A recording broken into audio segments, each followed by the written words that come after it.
بسم الله الرحمن الرحیم۔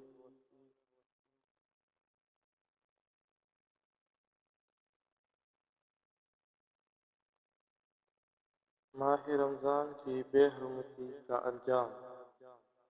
علامہ ابن جوزی رحمۃ اللہ علیہ لکھتے ہیں، اللہ پاک کے آخری رسول مقبول صلی اللہ علیہ وآلہ وسلم نے فرمایا، میرے پاس جبریل امین علیہ السلام حاضر ہوئے اور عرض کیا، یا رسول اللہ صلی اللہ علیہ وسلم، روز قیامت ایک نوجوان کو لایا جائے گا، وہ غمگین ہوگا، رو رہا ہوگا، فرشتے آگ اور لوہے کے گردوں سے اسے ہانک رہے ہوں گے۔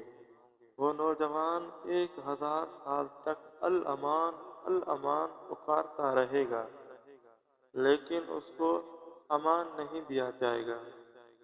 پھر اس نوجوان کو 1000 سال کے بعد رب قہار کی بارگاہ میں پیش کر دیا جائے گا۔ اللہ پاک عذاب کے فرشتوں کو حکم دیں گے، اسے منہ کے بل جہنم میں ڈال دو۔ حضرت جبرائیل امین علیہ السلام کا یہ بیان سن کر حضور اکرم نور مجسم صلی اللہ علیہ وسلم نے فرمایا، اے جبرائیل علیہ السلام، یہ کون ہوگا؟ عرض کیا، یا رسول اللہ صلی اللہ علیہ وآلہ وسلم، یہ آپ کا ایک امتی ہوگا۔ فرمایا، اس کا گناہ کیا ہوگا؟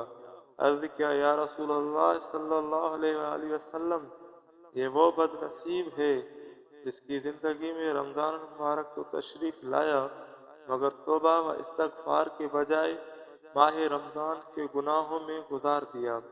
اللہ کی پناہ، اللہ کی پناہ۔ اے عاشقان ماہ رمضان، غور و توجہ کیجیے، رمضان المبارک میں گناہ کر کے اس مقدس مہینے کی بے حرمتی کرنا کتنا نقصان دہ ہے۔ رمضان المبارک کی بے حرمتی کرنے والے اس عبرت لے، ذرا سوچیں تو صحیح، ہم کب تک اس دنیا میں زندہ رہیں گے؟